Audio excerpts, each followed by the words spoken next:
Good afternoon, everyone. Good afternoon, Please ma'am. stand up. And Miss Rubio, can you lead the prayer? Lead the prayer. In the name of the Father, of the Son, and of the Holy Spirit, and praise be the name of our Lord Jesus Christ, now and forever. The Father, the Son, and the Holy Spirit. Amen. Okay, before you take your seat, please arrange your chair and pick up the pieces of paper underneath. Okay, you may sit. Ay, stand up first. Let's have energizer. It's alright. So, do you know the song Papay? Yes, ma'am. Okay, we're going to do that. Okay, stretching.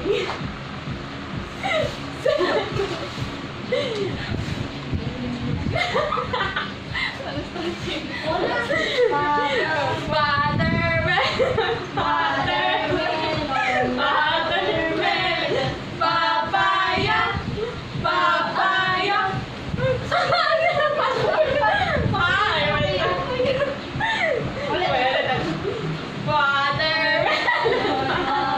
Watermelon, papaya, papaya.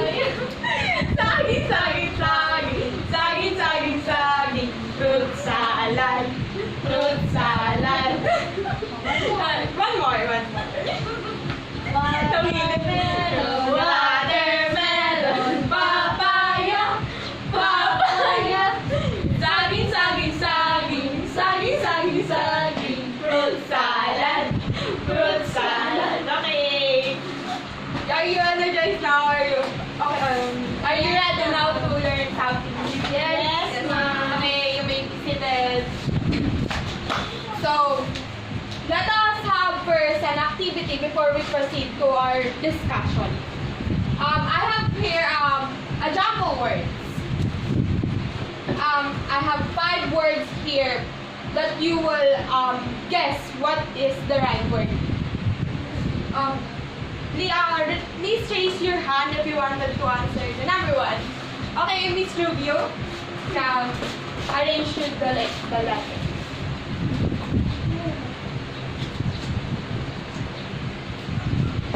Okay, very good. To Ma'am. for the number 2, Miss Lumalang, take the guess.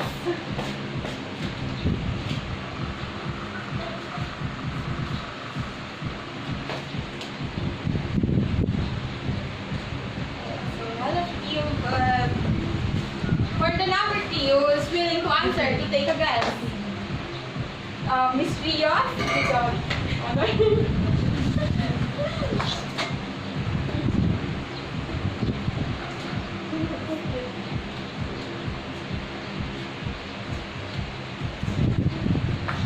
Okay, thank you.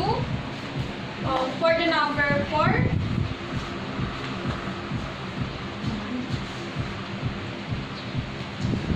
for the number 4,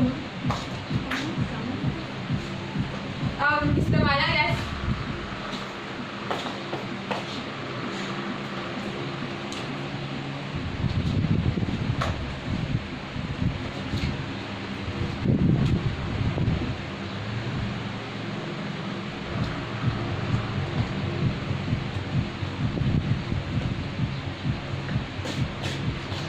For the number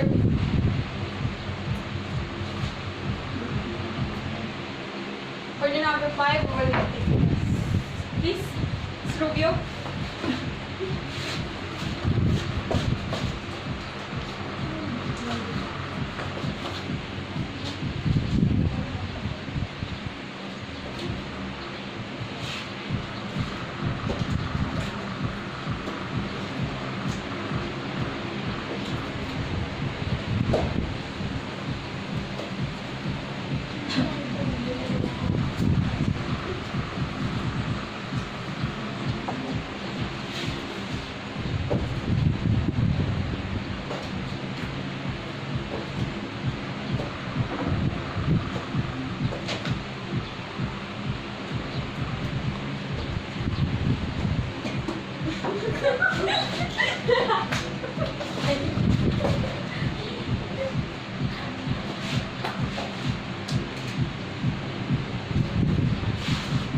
Very good. Clap for Yay. So, based on the words that you have seen in the board, you guess what do you think will be the topic for today? Yes, Miss Ruby, what do you think? I think our topic for today is about the relative clause. Okay, very good. Yes. So last time we have already tackled about the clause, but today we will tackle about the relative clause. But first, let us first discuss again what is clause. Let us just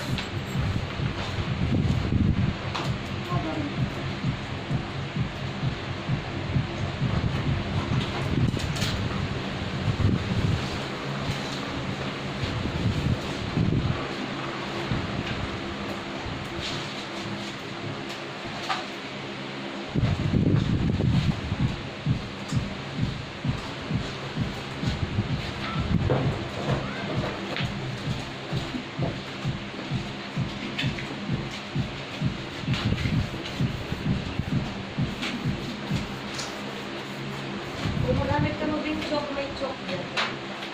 Thank you po.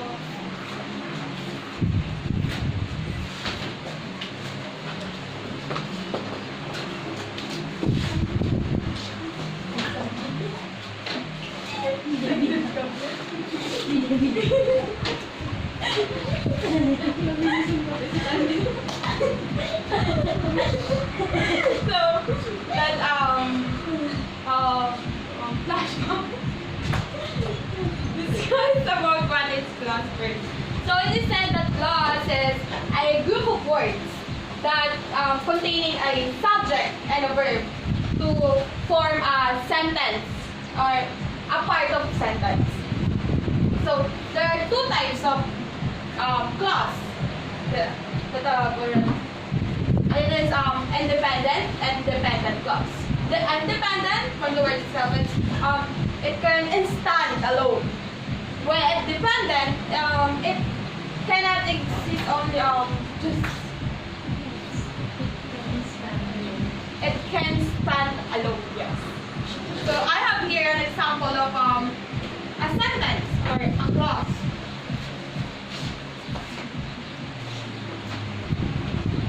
Here, can you read the example, Miss Rubio? Some went to the park after they finished school. So here, there is subject in the sentence, which is some, and also a predicate or a verb. It is a went. Here, some went to the park. Or the first sentence is the independent clause because it can stand alone. While the second clause here said after he finished his school. Does it stand alone only? No. So it is a dependent clause. So that's all about the clause. Let's now come to our discussion.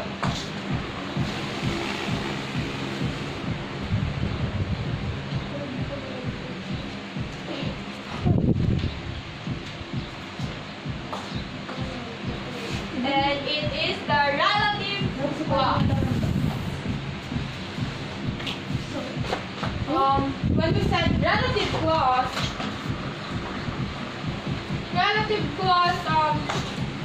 gives more information about the main clause. Or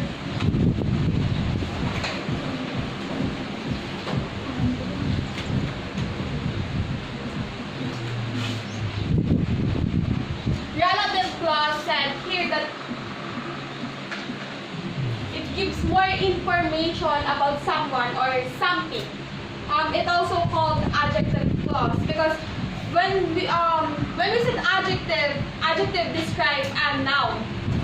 Relative clause also describe the the noun or the subject of the main clause. So here there are a sentence. A sentence. The girl found my lost wallet. She returned it to me. So to make it a relative clause, we make it as like this.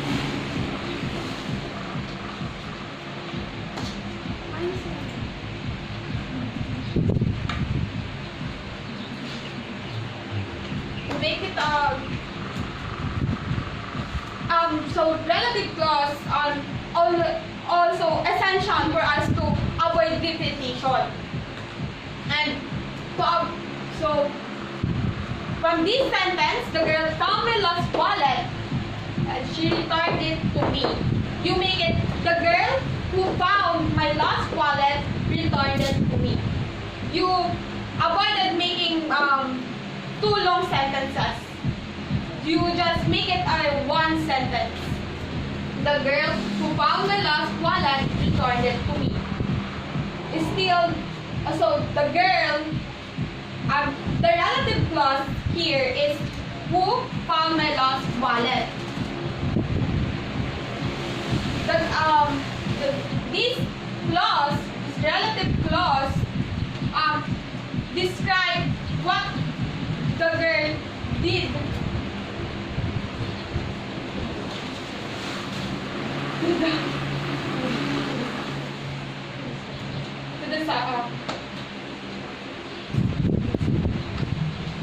do you get it?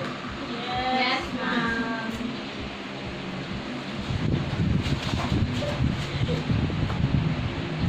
So the next, there is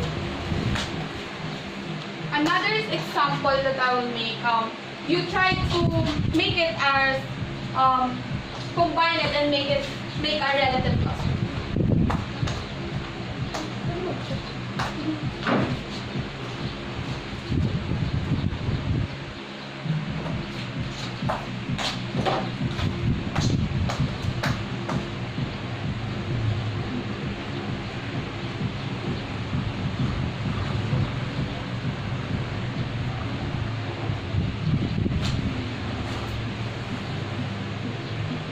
There is to give emphasis more to a relative clause, I'll give more one example.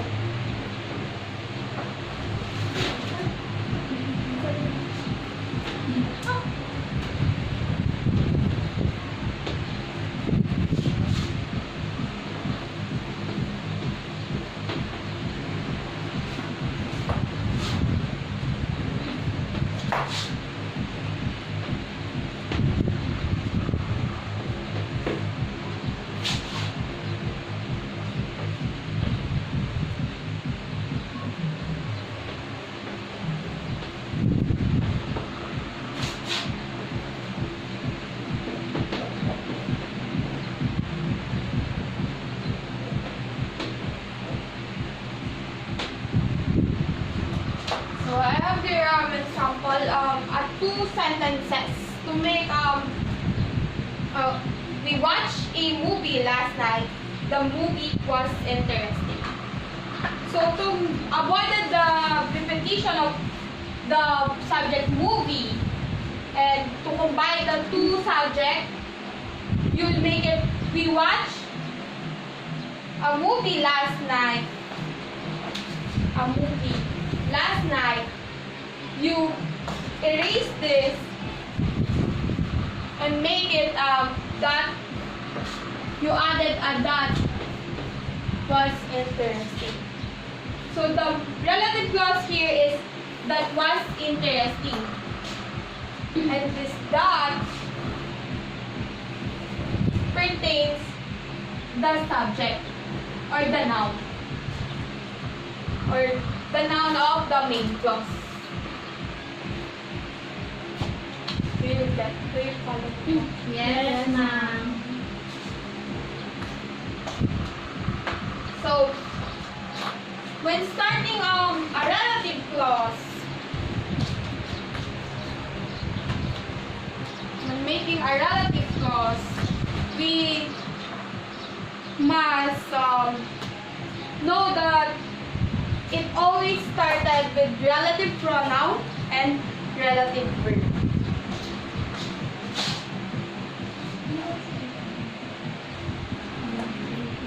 Relative patterns.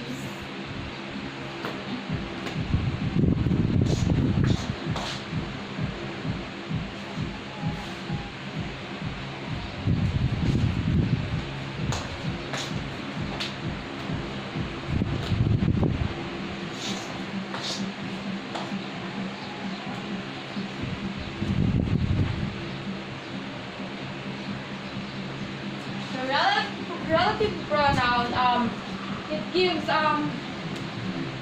information about the subject, or it pertains to the person or animal or the object, inanimated object, or the things. It started with who, which, that, and whose. Who, it pertains to the person, for things, or animals. Pronouns, always remember it pertains to the subject, to the noun, only to the noun. So example here is with who, the musician wrote the song.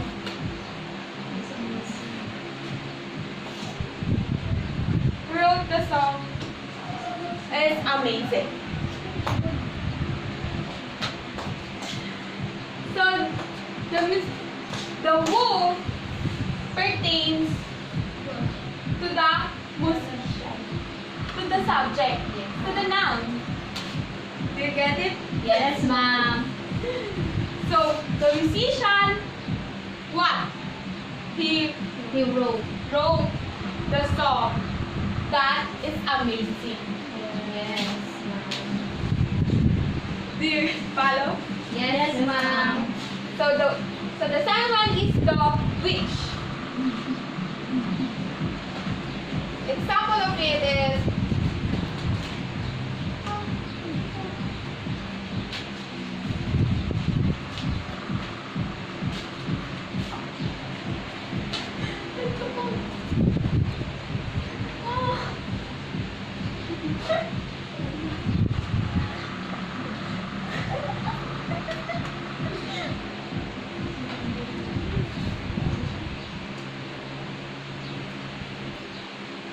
my radio, which is very old, doesn't work much. From the first example that I have given, it also pertains, the which also pertains to the subject, to the noun, to the inanimated object, or an object, or a thing.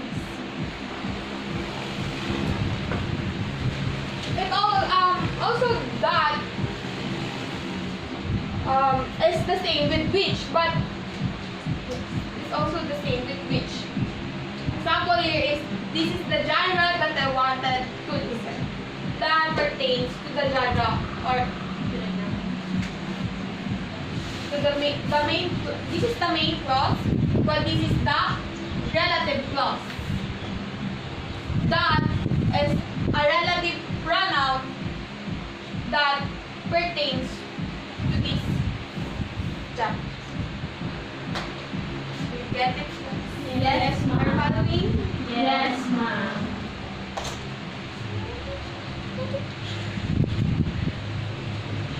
The last one of the relative pronoun is the whose. Whose is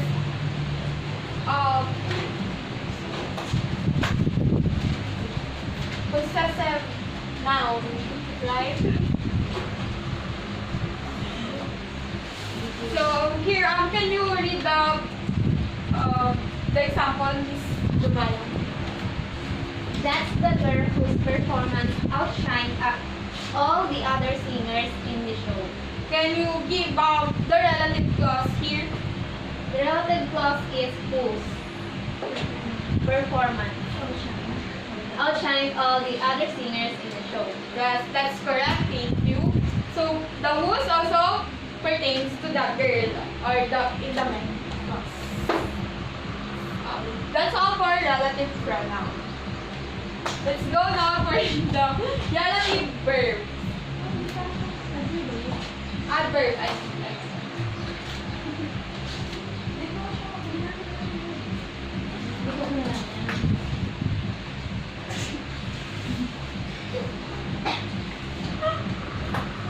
Example, so the relative adverb is started with where, when, and what. Relative adverb pertains, give information or added an information about the time, place, and the reason. Here is example of where. So you use where when pertaining to a place. Miss Reyes, can you read the example? The hotel where we stayed was excellent. What is the relative adverb here? Where we stayed was Where? And what is the relative clause? where we stayed was excellent. That's correct. This is the relative clause. And hotel. And the hotel is a place. So where you use where when you pertain about where you pertain a place. The next one is when. Of course, when pertains about the time. So here is one of the example of relative adverb when. We use when. So can you read about this review? The moment when the artist finished the performance, everyone stood up and applauded. Okay, so the relative adverb is the when, and what is the relative clause? The relative clause is when the artist finished the performance, everyone stood up and applauded. Okay, that's good. It's correct.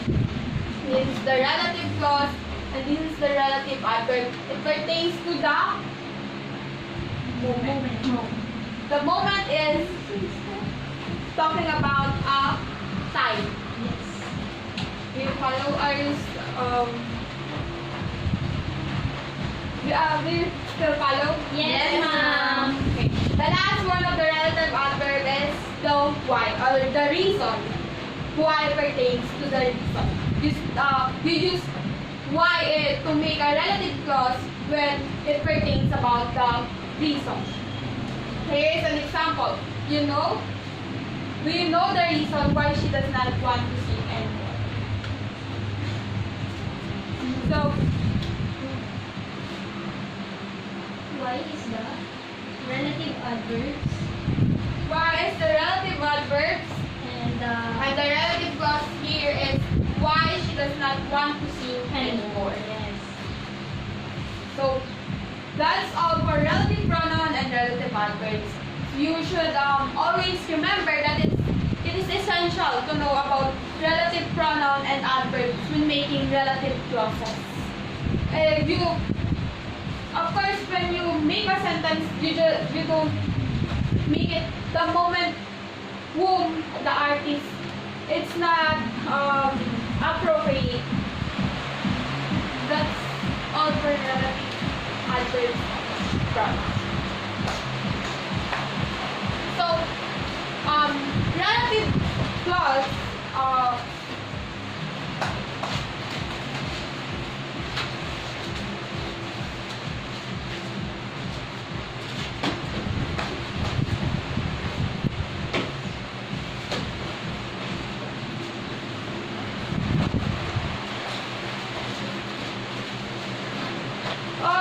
Relative clause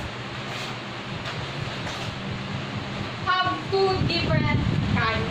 It is defining and non-defining. So defining relative clause, it gives more information about someone or something. it gives information. No, it gives more information that is necessary in order to understand who or what is being referred to. So for example here is, I talked to the man who gave you the news. The relative clause here is who gave you the news. So it said here that it is necessary, defining is necessary. So when you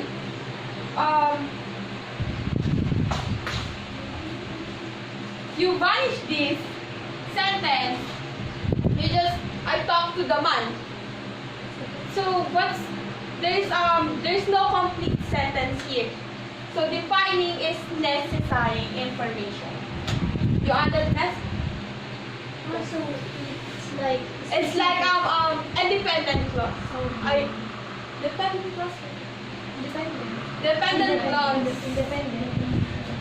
You combine it with dependent clause. It's dependent clause, independent clause. Then you combine it and you make it independent clause. You get it? Yes, ma'am. So we use who here because it talks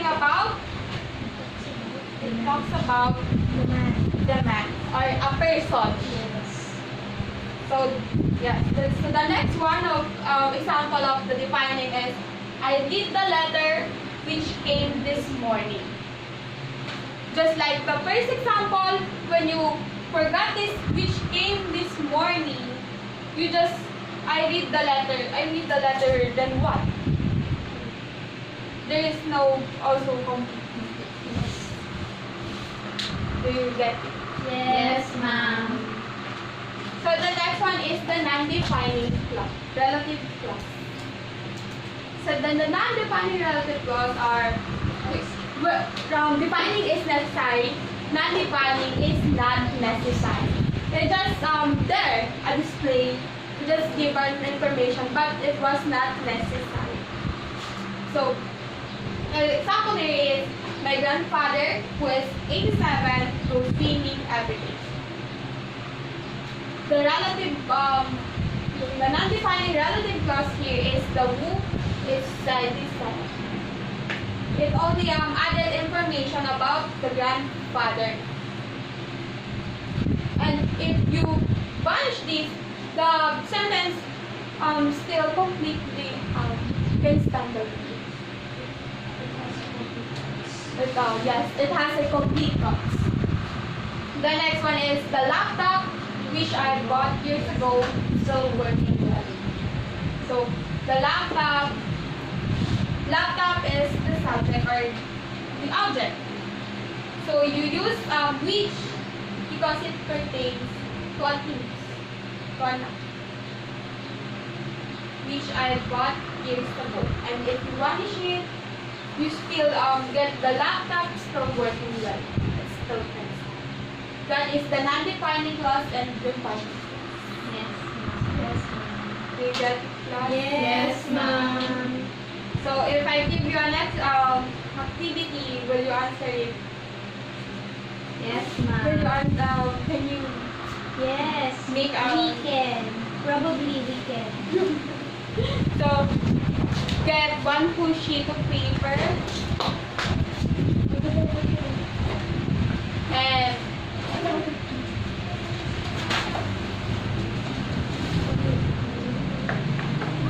create 5 sentences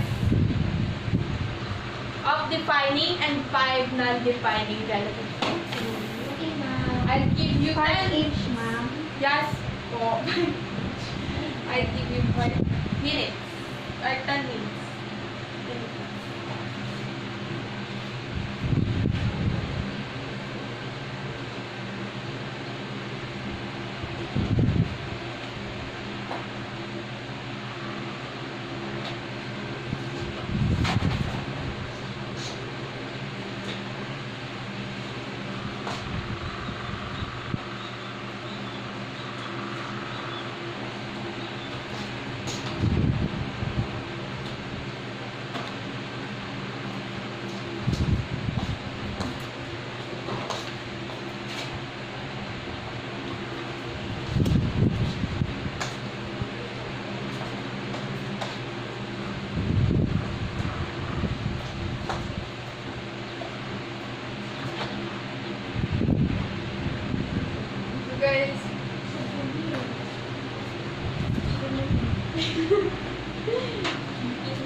Okay, take your time.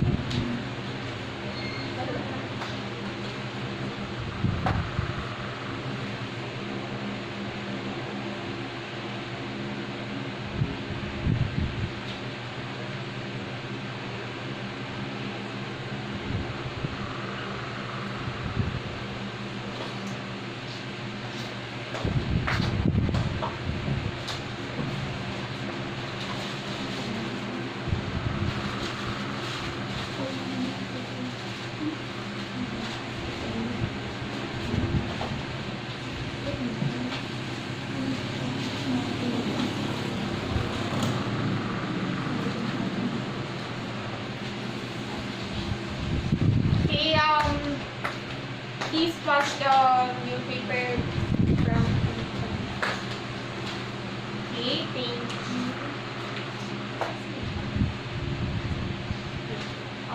So, do you have any clarifications? Anybody questions? None, ma'am. Okay, for your assignment, you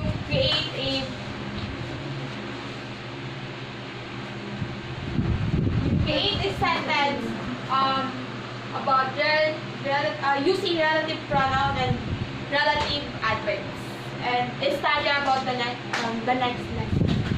Okay, ma'am. The next lesson. Ma'am. Bye, ma'am. Bye.